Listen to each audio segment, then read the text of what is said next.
읽은 말씀은 지난 시간에 다니엘이 세일 동안 그 약식의 금식이라는 표현을 사용했습니다. 그러니까 온전한 금식이라기보다는 좋은 것을 그가 내려놓았던, 아무것도 먹지 않았다는 것이 아니라 그가 최소한의 것으로 하나님 앞에 기도하기를 힘썼던, 오늘 말씀에도 겸비하여라고 하는 설명처럼 그가 기도에 집중하기 위해서 세상의 것들을 내려놓았던 그 기도에 대한 열심, 그 기도가 끝나갈 때, 끝나고 나서 한 사람의 모습을 한 인자 같은 이가 다니엘을 찾아옵니다. 오늘 말씀 우리가 읽은 10절에서 19절 말씀 속에서 사실은 명확하게 등장하지 않는, 지금 그 10절에 있는 것처럼 한 손이 나를 어루만지기로도 그가 내 무릎과 손바닥이 땅에 닿게 일으키고 라고 설명하고 있는 이 그라고 하는 그가 누구일까 라고 하는 부분입니다. 8장 18절에 보면 이런 말씀이 있습니다. 그가 내게 말할 때에 내가 얼굴을 땅에 대고 엎드려 깊이 잠들매 그가 나를 어루만져 일으켜 세우며, 비슷한 내용이죠. 이때 등장했던 인물이 하나님이 다니엘에게 보낸, 그리고 하나님의 계시를 전달하는 역할을 맡은 천사가 있는데 그 천사의 이름이 가브리엘입니다. 가브리엘은 우리가 신약 성경에서, 특별히 마태복음에서 마리아에게, 또는 누가복음에서 사가랴에게, 엘리사벳에게 나타났던 천사지요. 하나님의 계시를 전달하는 역할을 맡은 천사로 알려져 있는 가브리엘입니다. 이 가브리엘이 지금 자기가 다니엘을 찾아온 목적을 설명하는데, 다니엘이 첫날, 그러니까 세일 동안 21일 동안 기도합니다. 그 기도의 내용이라는 것은 하나님의 성전, 하나님의 성산을, 하나님의 분노를 그치셔서 우리가 하나님의 성전, 하나님의 성산에 갈 수 있도록 도와달라라고 하는 간절한 기도였습니다. 그 기도를 했을 때 첫날 하나님이 그것을 들으셨고 보내셨다라는 거예요. 근데 내가 오다가 13절에 보면 바사국 군이 21일 동안 자신을 막았다고 말합니다. 막아서 올 수 없다가 미가엘이 와서 나를 도왔으므로 내가 올 수 있었다. 참 이해가 잘 안 되는 말씀이에요. 일단 천사라고 하는 존재를 막아선다는 것 자체도 이해가 되지 않고, 또 누가 하나님이 보낸 천사를 막을 수 있겠냐 말입니까? 막을 수 있겠냐 말입니다. 그래서 오늘 말씀에 우리가 조금 조심스럽게 다뤄야 될 부분, 그리고 좀 분명하게 나눠야 될 부분이 있습니다. 그래서 그 부분을 함께 좀 살펴보고자 합니다. 먼저 지금 우리가 알기는 10절부터 19절에 두드러지게 명확하게 나타난 천사는 미가엘입니다. 이 미가엘 천사는 가브리엘 천사보다는 역할이 다릅니다. 미가엘 천사는 보통 우리가 신약 성경에서 유다서에 미가엘 천사가 나타납니다. 유다서 1장 9절에 보면 천사장 미가엘이 모세의 시체에 관하여 마귀와 다투어 변론할 때에 감히 비방하는 판결을 내리지 못하고 다만 말하되 주께서 너를 꾸짖으시기를 원하노라 하였거늘 이라는 말씀에 등장하고, 요한계시록 12장 7절에서 하늘에 전쟁이 있으니 미가엘과 그의 사자들이 용과 더불어 싸울세 용과 그의 사자들도 싸우나 라는 말씀 속에서, 또 13절, 우리가 읽은 말씀 13절을 보시면 이 미가엘에 대한 설명이 군장 중 하나 미가엘로 소개하고, 21절에서는 너희의 군주 또는 너희의 군주라고 소개하고, 12장 1절에서는 큰 군주 미가엘이라고 군대 장관이라는 설명을 통해서 미가엘을 설명한단 말입니다. 그러니까 미가엘은 사탄과 또는 하나님의 대적과 싸우는 역할을 맡은 천사라는 것을 알 수 있고, 가브리엘은 하나님의 계시, 하나님의 뜻을 전달하는 천사임을 우리가 성경에 등장하는 미가엘이나 가브리엘을 통해서 알 수 있습니다.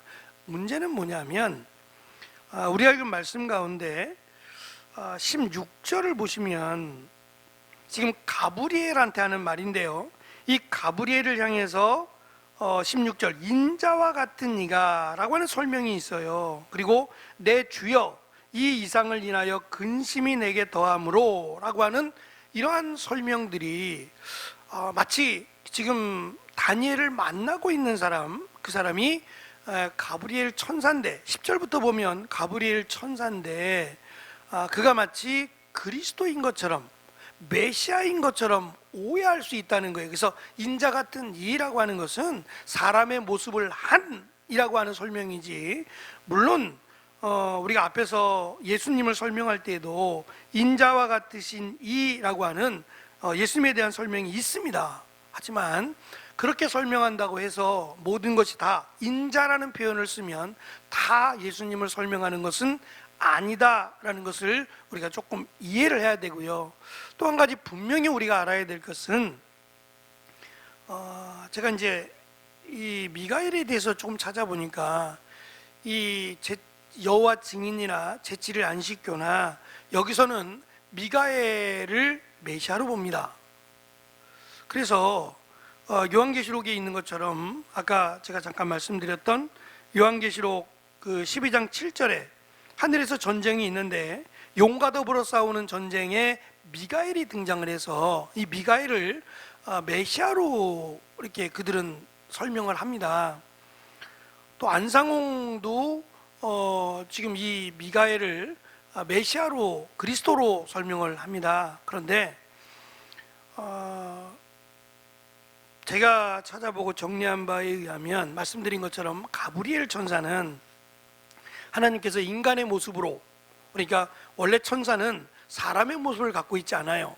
형상이 없는데 하나님께서 특별히 사람의 모습으로 가브리엘을 보내셨어요. 그래서 사람의 모습을 취하고는 있지만 분명히 하나님이 보낸 천사인데, 그 천사는 하나님의 계시 또는 하나님의 말씀을 전달하는 역할을 해요. 천사가, 그러니까 천사라고 하는 존재가 있는데 이 천사는 하나님의 계시 또는 하나님의 뜻을 전달하는 역할을 이 가브리엘 천사가 한단 말입니다. 그래서 메시아가 태어날 것을 마리아에게도 또 엘리사벳에게도 세례 요한이 잉태하게 될 것을 하나님의 계시로 전달을 했죠. 이 역할을 하는 천사가 있고, 또 하나 이 사탄과의 싸움을 하는 군장으로 설명되는 군인의 역할을 하는, 사탄과의 전쟁 또는 용과의 전쟁을 하는 그런 천사가 있는데 그 천사의 대표가 바로 미가엘이라는 거예요. 그래서 요한계시록에 등장하는 또는 유다서에 등장하는 미가엘도 역시 천사 가운데 하나, 하나님의 계시를 전달하는 천사인 가브리엘처럼 하나님의 하나님을 대신하여, 그러니까 사탄과의 싸움을 하는 그런 대상이 이 미가엘 천사라고 이해하시면 좋을 것 같아요. 그래서 계시록에 등장하는 미가엘 천사가 싸우는데 이 미가엘 천사는 굳이 그리스도께서 직접 싸우지 않아도, 나중에는 이제 뒤에 그리스도께서 싸우는 장면이 나옵니다만 그리스도께서 싸우지 않아도 미가엘 정도만 보내도 충분히 이길 수 있다라는 것을 설명하고 있는 겁니다. 그래서 지금 이 10장 10절부터 나타나는 19절까지에 포함된 내용인 미가엘은 지금 다니엘이 새 1회 동안 뭘 하고 있는 거냐면 기도하고 있는 거예요. 기도하고 있는 건데 이 기도가 자신을 위한 기도 물론 포함이 됩니다. 왜냐하면 이스라엘 백성들을 위한 기도고, 이스라엘을 하나님이 긍휼히 여기셔서 이스라엘이 하나님과 멀어지지 않기를, 그리고 하나님이 약속하신 그때에 이스라엘이 다시 하나님의 거룩한 성전에 돌아갈 수 있기를 간절하게 기도했던 겁니다. 그런데 문제는 뭐냐면 이 다니엘이 기도하는 동안, 지금 이 10장 10절부터 19절의 내용이 그래요. 다니엘이 기도하는 동안, 첫날 다니엘이 기도했어요. 그 기도를 하나님이 들으셨고, 또 그 기도를 들으신 응답으로 미가엘을 보냈다는 거예요. 맞죠? 미가엘을 보낸 거예요. 미가엘을 보내서 지금 요거 하나 말씀을 더 드릴게요. 13절에 보면 거기 그 미가엘을 막았다라고 하는 내용이 나오는데, 이 막았다라고 하는 이 내용에 말씀드린 것처럼 누가 막겠어요? 천사를 누가 대적해서 싸우겠냐고요. 그래서 여기 그 바사 왕국의 군주가 21일 동안 자신을 막았다고, 가브리엘을 막았다고 설명하는데, 그 군주는 인간을 의미하는 게 아니라 영적인 존재를 의미한다는 거예요. 그래서 21일 동안 가브리엘을 막은 그 군주라고 하는 것은 바사 왕국을 보이지 않는 곳에서 통치하고 있는, 그래서 이 페르시아의 호국신이라 그래야 되나요? 페르시아의 신, 페르시아를 지키는 신, 그 호국신을 지금 설명하는 거예요. 그 신이 이 가브리엘이 전달하고자 하는, 하나님이 너의 기도를 응답하셨다, 그리고 하나님이 이것을 너에게 계시하신다라고 하는 그 내용을 지금 하지 못하도록 방해했다는 거예요. 그런데 그것을 하나님이 미가엘을 보내서 그와 싸우게끔, 그 페르시아의 호국신, 군주라고 설명되는 페르시아의 호국신, 마귀죠. 그 마귀와 싸우게 하시고 가브리엘을 지금 다니엘에게 보냈다는 거예요. 그러면 우리가 어떠한 특정한 목적을 가지고 기도할 때요, 며칠이 됐든 간에 조금 더 힘써서 기도하기도 하고, 간절할수록 더 그렇게 기도하겠죠. 뭐 금식을 하든 나름대로 자기가 최선을 다해서 기도하지 않겠어요? 그런데 그 기도를 하나님은 들으신다는 거예요. 첫날부터 다니엘이 기도했는데 그 첫날부터 했던 다니엘의 기도를 하나님이 들으신 바 되었다는 거예요. 문제는 또 뭐냐면, 하나님이 들으셨고 하나님이 내가 너의 기도를 들었다, 그리고 너가 기도한 것처럼 응답이 될 것이다, 이 말씀이거든요. 문제는 사탄도 역사를 한다는 거예요. 이게 뭐 공식적인 건 아닙니다만, 제 기억으로도 특별한 이유가 있어서 기도원을 다녀오거나, 또는 특별한 기도를 하기 위해서 뭐 이렇게 하고 나면, 기도하고 나오고 조금 더 하나님 앞에 열심을 내고 나면, 이게 내려올 때 시험이 들 때가 많아요. 꼭 싸움할 일이 생긴다든지 다툴 일이 생긴다든지. 안 그래야 되잖아요. 사실은 내가 기도하고 왔으니까 이제 기도한 만큼의 뭔가 좀 형통한 일들이 쫙쫙 열려져야 되는 거 아니에요? 근데 성경은 지금 그렇게 말씀하시는 거예요.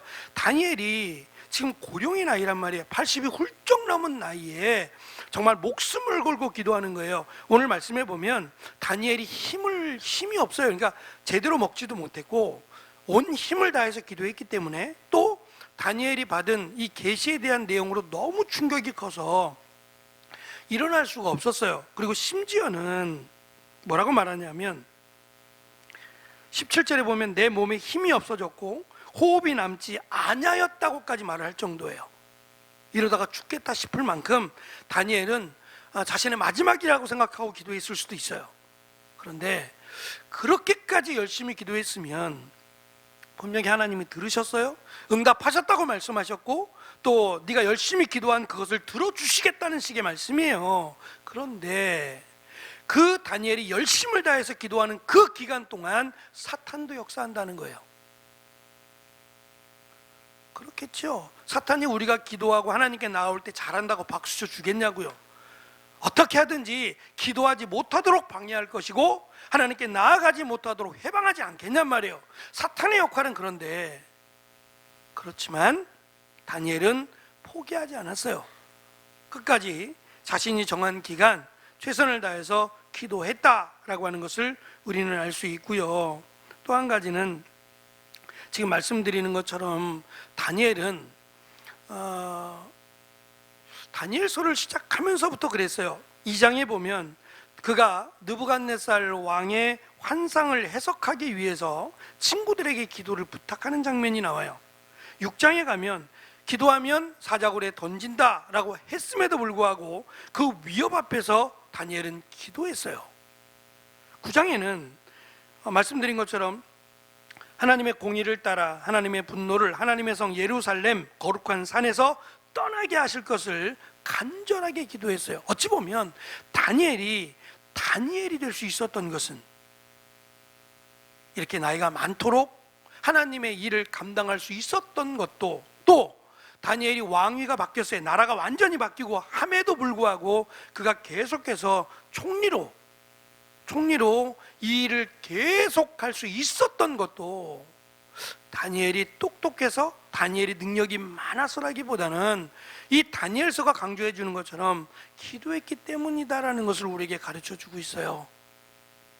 그러면 지금 이스라엘 백성들에게 또는 이 말씀을 읽는 우리에게 주시는 말씀은 문제가 없을 수 없지요. 우리가 살아가면서 아무런 문제가 없다?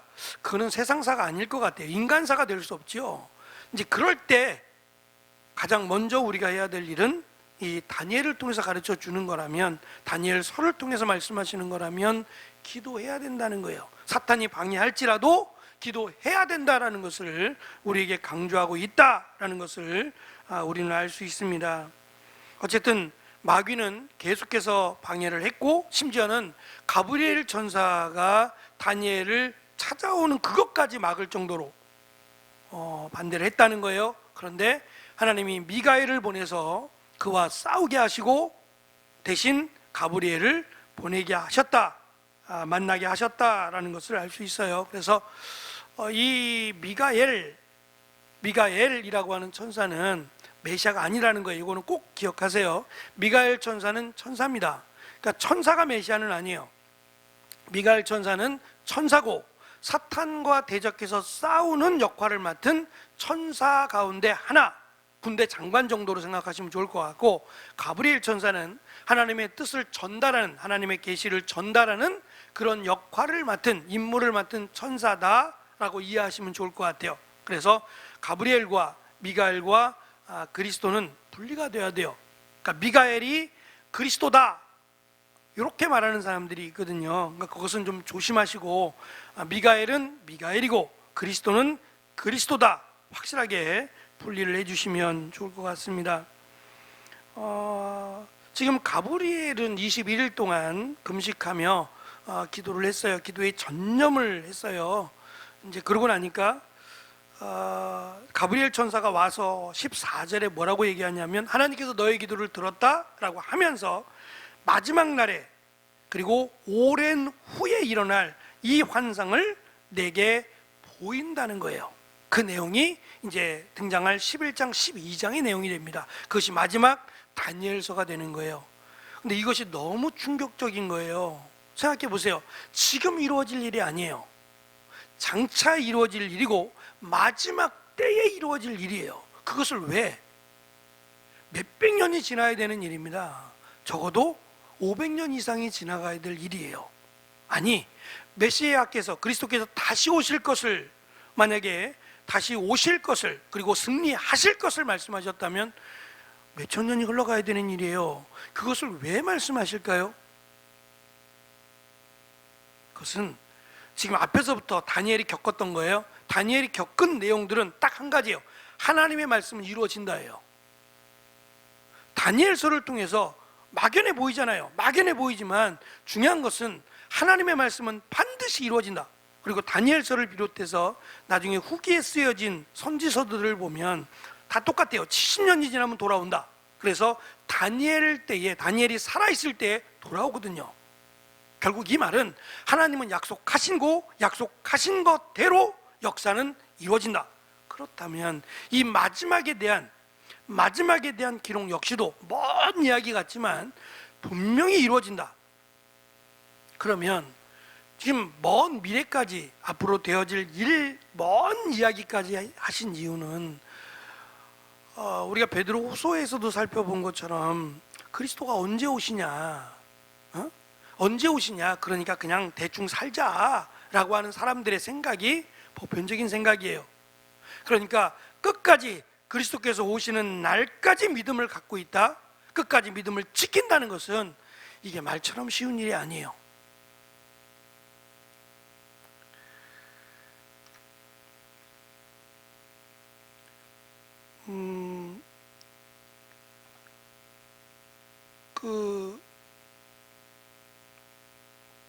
여기 우리 용답동 시장에 이 답심리를 중심으로 해서 이 지역사랑 상품권이라는 게 있어요. 아마 아실 거예요. 화폐죠, 화폐. 뭐 10,000원권이든 5,000원권이든 지역사랑 상품권이 있는데, 이 답심리에서 발행한 것은 답심리에서만 써야 돼요. 요 지역만 써야 됩니다. 다른 데서는 쓸 수 없어요. 서울시에서 발행한 것은 서울시 내에서만 쓸 수 있는 거예요. 만약에 우리가 살아가면서 지금 여기 용답동이면 용답동에서만 쓸 수 있는 용답동의 지폐예요. 그게 상품권이. 이제 그것을 가지고 우리가 물건도 사고 생활한단 말입니다.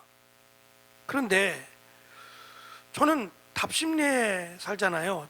여기 길 건너인데 답심리에 사니까 저는 용답동 그 상품권을 저는 가질 수가 없는 거예요. 용답동에 사는 사람만 주는 거예요. 저는 답심리에 있으니까 그 상품권이 없어서 그 돈이 없어서 여기 와서 살기가 너무 불편한 거예요. 그러면 어떻게 해야 되냐면 이쪽으로 이사를 오든가 그래야 되는 거예요. 제가 지금 무슨 말씀을 드리려고 했냐면, 이게 별거 아닌 게 아니라 우리가 생활하는 가장 밀접한 일들이 이 경제와 관련이 돼 있어요. 물건을 사고 먹고 살고 구입도 하고 살아야 되는데, 내가 여기 살지 않는다고 해서 아무것도 저에게 팔지 않는다? 내가 있는 곳에서 살면 되지, 살 수 없다면요. 이게 지금 요한계시록의 내용이에요. 그들의 신을 믿지 않으면 상품권을 주지 않아요. 조합원이라 그래서 주는 이 티켓을 주지 않는 거예요. 그러면 물건을 아예 살 수 없어요. 그럼 내가 농사져서 먹고 살죠. 한계가 있는 거예요. 아무도 도와주려고 하지 않고 심지어는 씨앗도 분배해 주지 않는데 뭘 어떻게 구해서 먹겠냔 말이에요. 그럼 내가 여기를 떠나야 돼요. 떠나지 않는 한 여기서는 함께 더불어 살아갈 수 없어요. 그러니까 이러한 어려움이 왔을 때, 몸에 피부로 와닿는 이러한 핍박이 왔을 때에도 내가 끝까지 믿음을 지킬 수 있겠는가? 요한계시록은 끝까지 믿음을 지키라고 강조해요. 근데 그게 사실은 그 피부로 느끼는 사람들에게는 목숨을 거는 거와 똑같아요. 단순히 믿음을 지켜라 정도가 아니라 목숨을 걸어라 하는 식의 말씀과 별반 다르지 않다고요. 지금 다니엘서의 말씀이 그거 아니에요. 다니엘이 목숨을 걸었잖아요. 기도하면 죽는다 그러고 사자굴에 들어간다고 해도 기도했잖아요. 이렇게 목숨을 걸고 믿음을 지켰더니 하나님이 도와주셨다는 거 아니에요? 하나님이 지켜주셨고, 하나님이 여기까지 80이 넘는 다니엘 여기까지 하나님이 인도하셨다는 거 아니었어요? 그러면 비록 너희가 불이익을 당하고 관료로 진출할 수 없고 서로 사람들에게 무시당하고 조롱당한다 할지라도 하나님을 믿으면 하나님이 다니엘을 지키신 것처럼 너희들도 지키신다라는 것을 지금 이 다니엘서를 통해서 또 다니엘을 통해서 말씀하고자 하는 것이 아니냐는 거예요. 그러므로 너희가 당하는 어려움과 환난과 핍박, 너희들의 잘못이에요. 이스라엘 백성들의 죄악으로 인해서 이렇게 됐어요. 그럴지라도 다니엘이 자신이 죄를 지어서 기도한 게 아니잖아요. 이스라엘을 위해서 기도했고 하나님이 선을 베풀어 주실 것을 기도했던 것처럼 너희들도 이스라엘 백성들을 위해서, 하나님을 믿는 믿음의 사람들을 위해서 기도해라. 그리고 어려움을 당해도 하나님이 붙들어 주실 것이다. 심지어는 고스란히 어려움을 당한다 할지라도 우리의 생명은 해할 수 있지만 우리의 영혼은 해할 수 없는 그것을 믿으라는 거죠. 그래서 이 다니엘을 통해서 많은 사람들이 위로를 받고 축복을 받습니다.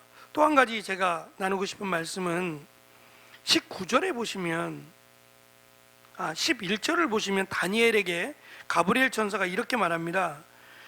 내게 이르되 은총을 크게 받은 사람 다니엘아. 19절을 보시면 가로되 은총을 크게 받은 사람이요 두 번씩이나 지금 반복해서 다니엘에게 큰 은총을 받은 사람이라고 말해요. 뭐가 은총이죠? 뭐가 큰 은총이죠?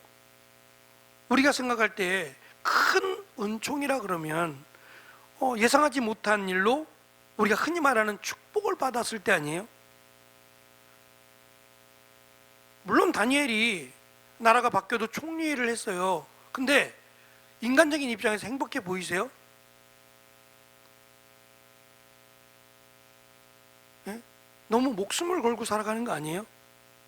다니엘의 삶 자체가 믿음 밤에 아무것도 없는 것처럼 보이잖아요. 세상적인 즐거움이 보이세요? 세상적인 축복이 보여요? 다니엘이 총리가 됐으니까 부자가 되고 그런 게 보이시나요? 저는 아무리 봐도 다니엘이 결혼했을까? 이런 생각이 들어요.